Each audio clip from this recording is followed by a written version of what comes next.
U nastavku emisije pričamo sa predsjednikom opštine Rakovica, gospodin Milan Kostić. Dobar dan i dobrodošli. Dobar dan, bolje vas našao. Evo, uvijek ste negde vrijedni kad je reč o opštini Rakovica. Kako i ovih dana, šta radite? Pa evo, ovih dana privodimo prolećne dešavanja kraju, spremamo se za leto, za Rakovičko leto.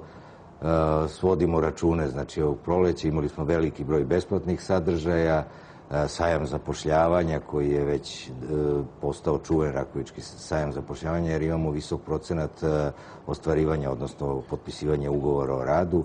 Prošle godine je taj procenat bio blizu 80%. Ove godine smo imali preko 550 ponuđenih radnih mesta i za prva 2 meseca imamo oko 156 potpisanih ugovora. Tromesečno pratimo, znači čekamo još mesec dana pa pravimo prvi presek. Kažem, prošle godine smo posle 9 meseci već imali 80% realizacije, što je veoma visok procenat. Pored toga organizujemo i brojne obuke za samozapošljavanje, za pisanje CV-a. Imamo job klub otvoren u Rakovici koji pomaže građanima u traženju posla, konkurisanju i naravno svima koji žele da pokrenu svoj privatni biznis, tu smo od velike pomoći i naravno sve u saradnji sa Nacionalnom službom zapošljavanja. Ima li infrastrukturnih radova? Tako je, to su naši veliki projekti, pored zapošljavanja koji je veliki problem Rakovice, bio, nadam se, već polako mu vidimo leđe, jer evo, polako nam se nezaposlenost spušta ispod 7% u Rakovici, što je veliki uspeh, jer Rakovica je nekad više desetina hiljada ljudi zapošljavala u periodu od 2000. do 2012. je bio katastrofalan za Rakovicu, praktično su sve rakovičke fabrike prestale da rade, više desetina hiljada ljudi je ostalo bez posla i to je najveći broj ljudi je praktično iz Rakovice. Sada nam je nezaposlenost na ispod 7% i idemo dobrim putem prema rešavanju tog glavnog problema, normalno infrastrukturni radovi. Trenutno imamo velike radove u naselju Ljubiša Jelenković u Resniku, da se radi druga faza već kanalizacije.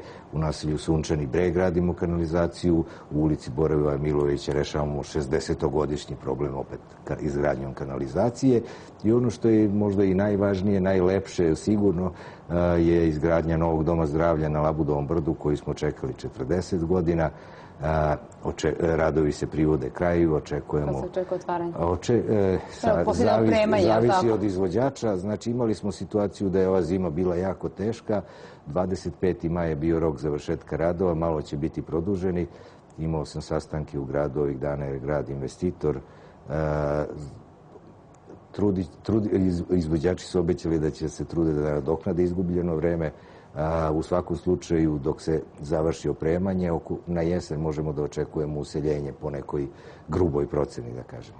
To će značiti za građane ovog dela Rakovice? To je 44.000 kartona zdravstvenih koji su sada na neuslovnom mestu, u jednom, da kažemo, prostoru između solitera, podrumskom prostoru, gde je to 40 godina smešten taj dom zdravlja. Sada ćemo imati novu, lepu zdravstvenu stanicu.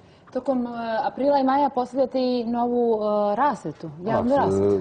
Tako, pa dobro, to je u saradnji sa gradom, odnosno sa javnim preduzećem Rasveta, koji izlazi u susret zahtevima građana Rakovice koji su artikulisani preko gradske opštine.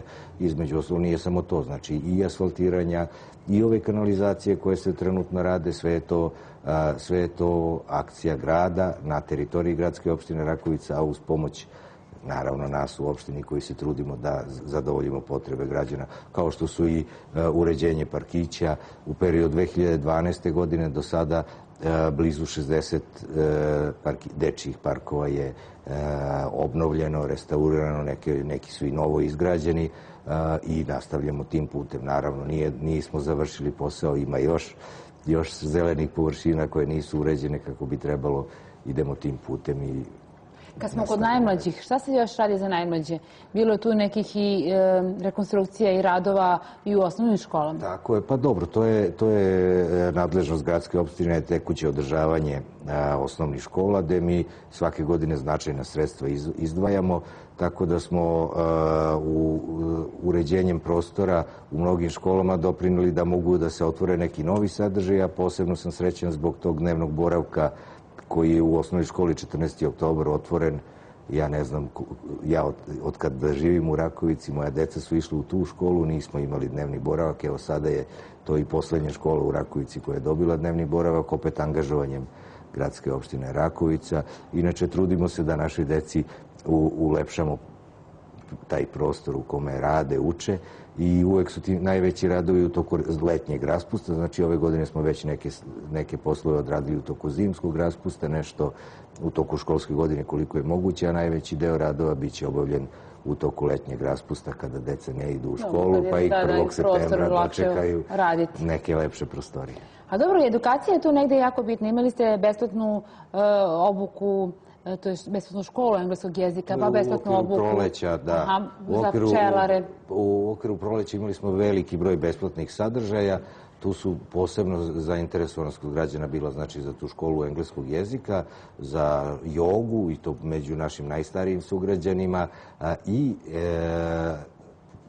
nisam ni očekivao toliko zainteresovan za te besplatne sadržaje obuke iz pčelarstva, gde se posebno zahvaljujem našem komšiji, profesoru sa Poljoprivrednog fakulteta, koji nam je mnogo pomogao u tome, jer ti sadržaji, ti kursevi se obično naplaćuju.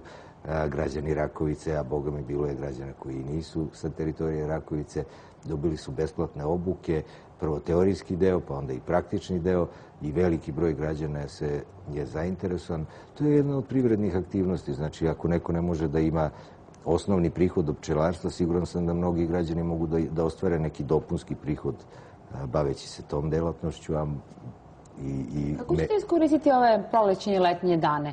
Šta su vam neki prioriteti kad su neki radovi u pitanju? Pa kažem vam, završetak ovih infrastrukturnih radova koje smo počeli i sad krećemo u kampanju sređivanja sanacije ulica putne infrastrukture. Danas sam imao već ozbiljne sastanke oko toga.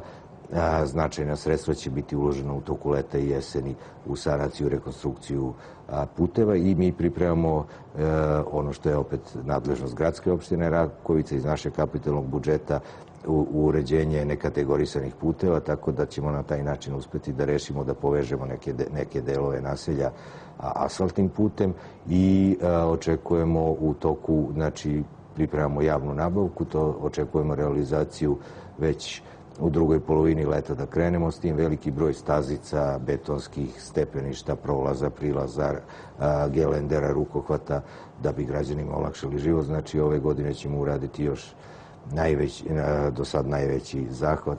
Očekujemo veliki broj staza koje ćemo obnoviti. Kako funkcioniše šalter za privrednike koji je negde na vašoj opštini prvi otvoren u gradu Beogradu? Tako je, mi smo među prvima otvorili kancelariju za brze odgovore, a posle u sklopu, znači kao nastavak te akcije, i šalter za privrednike koji ima direktnu vezu i sa Privrednom komorom, tako da se građani obrate.